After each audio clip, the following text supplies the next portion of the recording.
नमस्कार दोस्तों, कैसे हैं आप सब? दोस्तों, आज हम पढ़ेंगे वो टॉपिक जो इंग्लिश ग्रामर का बेसिक स्ट्रक्चर है, यानी बुनियादी संरचना का विषय, दैट इज सेंटेंसेस, वाक्यों की संरचना। तो चलिए दोस्तों, शुरू करते हैं। सबसे पहले जानते हैं सेंटेंसेस की परिभाषा क्या होती है। A sentence is a group of words that is complete, containing a subject and a verb. दोस्तों, अब आप सोच रहे होंगे कि आखिर वाक्य बनता कैसे है। That is how a sentence is formed. तो चलिए देखते हैं। दोस्तों, किसी भी भाषा की सबसे छोटी इकाई होती है वर्ण, यानी कि लेटर्स। इसे हम अल्फाबेट भी कहते हैं। अंग्रेजी भाषा में कुल 26 वर्ण होते हैं, जैसा कि आप अपनी टीवी स्क्रीन पर देख सकते हैं, ए, बी, सी इत्यादि। और जब इन वर्णों को जोड़ा जाता है तो बनता है शब्द, यानी कि वर्ड। चलिए इसे एक उदाहरण से समझने का प्रयास करते हैं।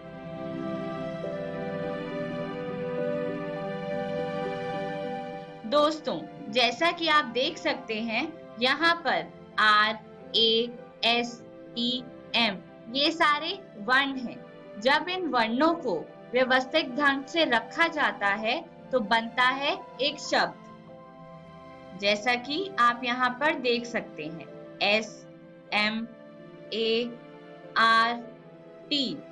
ये शब्द बना स्मार्ट, यानी कि होशियार या फिर तीव्र बुद्धि।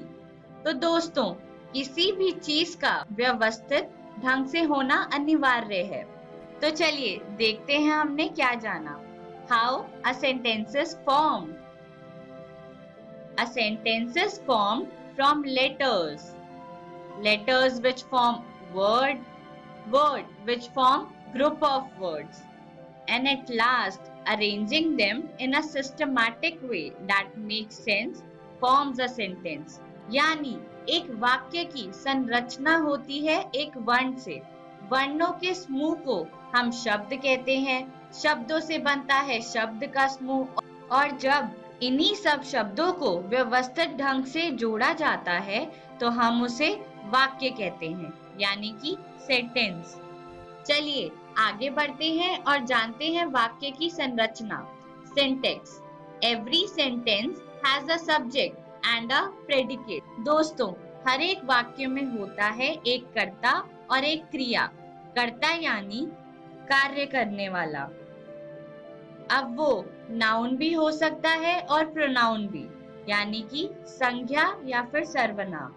प्रेडिकेट से हम समझते हैं दोस्तों किसी भी कार्य को करने की क्रिया। दोस्तों, वाक्य बनता है एस यानी कि सब्जेक्ट से, बी यानी कि वर्ब से, ओ यानी कि ऑब्जेक्ट, सी यानी कि कॉम्प्लीमेंट, ए यानी कि एडवर्बियल। सब्जेक्ट, जैसा कि हमने अभी चर्चा करी, defines the doer of the action, यानी जो कार्य को करता है, यानी कि कर्ता। प्रेडिकेट में दोस्तों आते हैं बाकी बचे हुए, which defines the predicate, जिन्हें आप विस्तार रूप से आगे आने वाली कक्षा में पढ़ेंगे। चलिए इसका एक उदाहरण देखते हैं। Example, I won a quiz contest। हमें एक वाक्य दिया हुआ है कि मैं क्विज कॉन्टेस्ट जीत गया। अब यहाँ पर जरा पहचानने की कोशिश करिए कि आखिर सब्जेक्ट और प्रेडिकेट है क्या।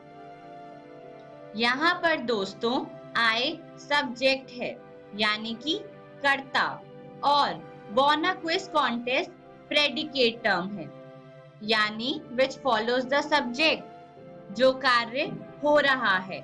I यानी कि मैं प्रतियोगिता जीत गया, सब्जेक्ट टर्म है, और won क्रिया है, यानी कि verb। A quiz contest यहाँ पर ऑब्जेक्ट है, यानी कि प्रतियोगिता। चलिए आगे बढ़ते हैं और सेंटेंसेस के प्रकार जान लेते हैं। Types of sentences. दोस्तों, सेंटेंसेस के कुल 4 प्रकार होते हैं। sentences is of four types. The first one is assertive, the second one is imperative, the third one is interrogative, and the fourth one is exclamatory. Assertive यानी जो हमें कोई तथ्य बताता है, imperative यानी कि आदेशात्मक वाक्य, interrogative यानी प्रश्नवाचक वाक्य, और exclamatory यानी विस्मयादि बोधक। चलिए अब इसे विस्तार रूप से जानते हैं। The first one is assertive sentence. It is a sentence that states a fact. दोस्तों, ये वह वाक्य होता है जो हमें कोई तथ्य बताता है। जैसे for example, Rakesh is a good boy. अब यह वाक्य हमें बता रहा है कि राकेश एक अच्छा लड़का है। दोस्तों, जरा सोचिए, इस वाक्य में सब्जेक्ट और प्रेडिकेट टर्म है क्या? यहाँ पर राकेश सब्जेक्ट है, यानी कि कर्ता जिसके बारे में बात हो रही है, और is a good boy predicate term है जिसमें इज वर्ब है और गुड बॉय एडवर्बियल। ध्यान देने वाली बात दोस्तों यहाँ पर ये है कि assertive सेंटेंस हमें किसी तथ्य के बारे में बताते हैं और इनके अंत में एक फुल स्टॉप आता है जिसे हम हिंदी में पूर्ण विराम कहते हैं। चलिए इसका दूसरा प्रकार जानते हैं, इंटेरोगेटिव सेंटेंस यानी प्रश्नवाचक वाक्य जो किसी प्रश्न को पूछने के लिए इस्तेमाल होते हैं। An interrogative sentence asks a question and always end up with a question mark. एक प्रश्नवाचक वाक्य प्रश्न पूछने के लिए प्रयोग होता है और इनके अंत में एक प्रश्न चिन्ह आता है। चलिए इसका एक उदाहरण देखते हैं। For example, how are you? कैसे हैं आप? दोस्तों, इन वाक्यों में कर्ता बाद में आता है। यहाँ पर हाउ ऑब्जेक्ट है, आर वर्ब है और यू सब्जेक्ट है। इनके अंत में प्रश्न चिन्ह आता है यानी कि question mark. The third is imperative sentence. It is a type of sentence that gives instructions or advice and expresses a command, order, direction or request.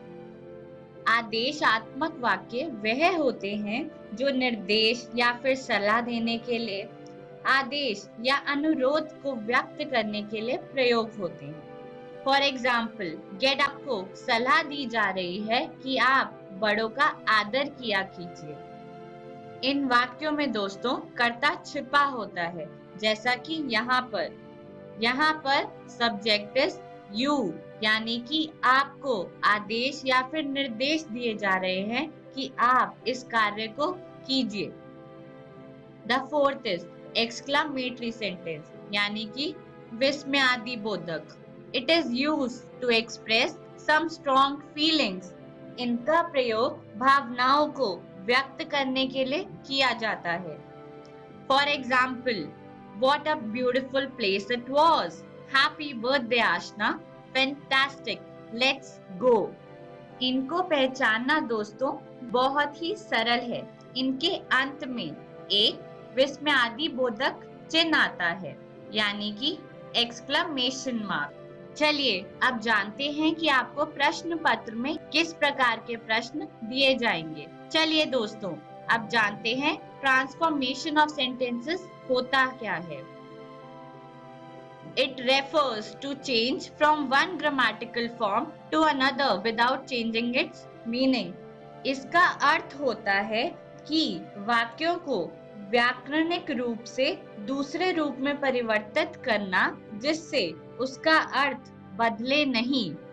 चलिए अब जानते हैं कि आपको प्रश्न पत्र में किस प्रकार के प्रश्न दिए जाएंगे। Exercise question number 1, transform the following sentences as directed in the brackets. He is too fat to run easily. यहाँ पर दोस्तों आपको to रिमूव करना है जैसा कि ब्रैकेट में दिया गया है। दोस्तों आपको to इस प्रकार हटाना है जिससे वाक्य का अर्थ बदले नहीं। जरा सोचिए। Therefore, the answer to this question is he is so fat that he cannot run easily. वो इतना मोटा था कि उससे आराम से भागा नहीं जाता था। चलिए दूसरा देखते हैं। Can there be smoke without fire? We have to convert the sentence to assertive sentence. यानी हमें इसे assertive sentence में परिवर्तित करना है। जैसा कि आप देख सकते हैं, हमें दिए गए वाक्य से पता चल रहा है कि ये एक प्रश्नवाचक वाक्य है, क्योंकि इसके अंत में एक प्रश्न चिन्ह आया हुआ है। हमसे पूछा जा रहा है कि क्या आग के बिना धुआं उठ सकता है, तो इसका assertive सेंटेंस होगा Smoke cannot be there without fire. धुआं आग के बिना नहीं उठ सकता। The third sentence is she was too busy to help me. यहाँ पर भी दोस्तों हमें to को हटाना है। हमें दिया गया है कि वो मेरी सहायता करने में बहुत बिजी है, तो इसका ट्रांसफॉर्मेशन होगा she was so busy that she could not help me. वो इतनी बिजी थी कि वो मेरी सहायता नहीं कर पाई। The fourth sentence is everybody knows Gandhi ji. इसे हमें interrogative sentence में convert करना है। हमें दिया गया है कि सभी गांधी जी को जानते हैं, तो इसका परिवर्तन होगा कि क्या सभी गांधी जी को जानते हैं, यानी कि does everybody know Gandhi ji. इसके अंत में एक प्रश्नवाचक चिन्ह होगा। तो चलिए आज इस विषय का सार जान लेते हैं। कंक्लूजन, सारांश। दोस्तों आज हमने पढ़ा learned about sentences and there types, वाक्यों की संरचना और उनके प्रकार। क्लॉज क्या होता है, यानी व्हाट इज अ क्लॉज। चलिए देखते हैं। A clause is a unit which contains a subject and a verb. For example, It was raining. वर्षा हो रही थी। यहाँ पर it subject है and raining verb है। दोस्तों अब जरा सोचिए कि क्या ये वाक्य सेंटेंस भी हो सकता है। जी हाँ, ये सेंटेंस भी है। A clause is basically a part of sentence only. Clause sentence का ही एक भाग होता है।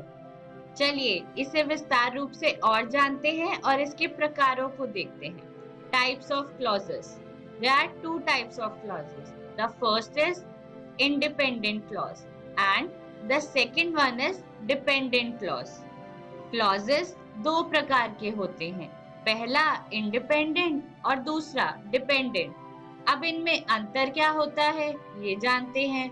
Difference between independent and dependent clause. Independent clause. It is complete in itself and gives us a whole idea or thought. Independent clause sentence का ही part होता है, लेकिन वो अपने आप में पूर्ण होता है, complete होता है। Whereas dependent clause, it is not complete in itself and depends on the independent clause. Dependent clause independent clause पे dependent होता है और उसे अलग से नहीं लिखा जाता। चलिए इसका एक उदाहरण देखते हैं। For example, I went swimming. मैं तैरने गया। अब जरा सोचिए कि क्या ये एक वाक्य है। जी हाँ, बिल्कुल ये एक वाक्य है। It is a sentence because it is a whole thought और आइडिया। यहाँ पर दोस्तों I सब्जेक्ट है and went swimming predicate term है। तैरने कौन गया, Who, I गया। यहाँ पर वो हमें पूर्ण रूप से बता रहा है कि मैं तैरने गया। अब जरा सोचिए कि क्या ये क्लॉज भी हो सकता है। अगर हाँ तो कौन सा क्लॉज हो सकता है, डिपेंडेंट या फिर इंडिपेंडेंट। ये दोस्तों इंडिपेंडेंट क्लॉज है, क्योंकि ये अपने आप में ही पूर्ण रूप से कंप्लीट है। चलिए एक और उदाहरण देखते हैं। Went swimming today, हमें यहाँ पर दिया गया है went swimming today। अब जरा सोचिए कि क्या यह एक वाक्य है?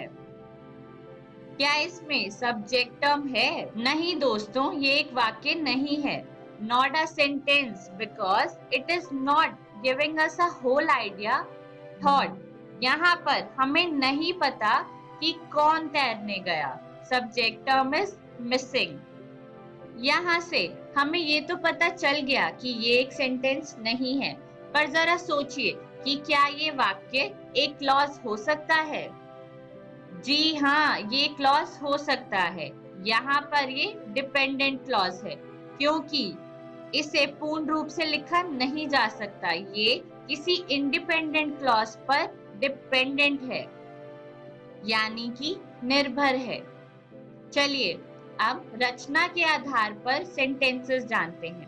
Types of sentences on the basis of structure. दोस्तों, सेंटेंसेस 3 प्रकार के होते हैं। The first one is simple sentence, the second one is compound sentence and the third one is complex sentence. रचना के आधार पर सेंटेंसेस के 3 प्रकार होते हैं। पहला सिंपल, दूसरा कंपाउंड और तीसरा कॉम्प्लेक्स। चलिए अब इसे विस्तार रूप से पढ़ते हैं। The first one is what is a simple sentence? A simple sentence contains only one independent clause that gives us a whole thought or idea. For example, I went to the park, मैं बगीचे में गया। अब जरा सोचिए कि यहाँ पर सब्जेक्ट टर्म कौन सी है और प्रेडिकेट टर्म कौन सी है? यहाँ पर आई सब्जेक्ट टर्म है, वेंट वर्ब है यानी कि क्रिया, and to the park object है। अब यहाँ पर समझने की बात ये है दोस्तों कि सिंपल सेंटेंस में एक इंडिपेंडेंट क्लॉज होता है, यानी वो अपने आप में पूर्ण रूप से सक्षम होते हैं और उन्हें अकेला भी लिखा जा सकता है। जैसा कि यहाँ पर आप देख सकते हैं, I went to the park, मैं बगीचे में गया। ये एक क्लॉज भी है और सेंटेंस भी है। जिन सेंटेंसेस में सिर्फ एक इंडिपेंडेंट क्लॉज होता है उन्हें हम सिंपल सेंटेंस कहते हैं। सिंपल सेंटेंसेस को हिंदी में सरल वाक्य कहते हैं। चलिए आगे बढ़ते हैं। What is a compound sentence? A compound sentence contains at least 2 independent clauses or idea. Compound sentence पे दोस्तों कम से कम 2 independent clauses होते हैं। For example, I went to the park and I saw a cat. मैं बगीचे में गया और मैंने एक बिल्ली देखी। यहाँ पर हमें 2 इंडिपेंडेंट क्लॉजेस दिए गए हैं। I went to the park and I saw a cat, यानी ये अपने आप में पूर्ण रूप से सक्षम है, जिन्हें एंड कंजंक्शन जोड़ रहा है, ज्वाइंट विद द कंजंक्शन। तो जिस सेंटेंसेस में 2 इंडिपेंडेंट क्लॉजेस होते हैं उन्हें हम कंपाउंड सेंटेंस कहते हैं। कंपाउंड सेंटेंस को हिंदी में संयुक्त वाक्य कहा जाता है। चलिए अब इसका आखिरी प्रकार पढ़ते हैं। What is a complex sentence? A complex sentence contains one dependent and one independent clause. Complex sentences में एक डिपेंडेंट क्लॉज होता है और एक इंडिपेंडेंट क्लॉज होता है। For example, I went to the park running all the way, मैं बगीचे में भागते भागते गया। यहाँ पर I went to the park independent clause है, यानी इसे हम अलग से भी पूर्ण रूप से लिख सकते हैं। And running all the way dependent clause है, इसे हम अलग से नहीं लिख सकते। तो जिन वाक्यों में एक डिपेंडेंट क्लॉज होता है और एक इंडिपेंडेंट क्लॉज होता है उन्हें हम कॉम्प्लेक्स सेंटेंस कहते हैं। कॉम्प्लेक्स सेंटेंस को हिंदी में मिश्रित वाक्य कहा जाता है। आशा करती हूँ आपको आज का विषय समझ आया होगा।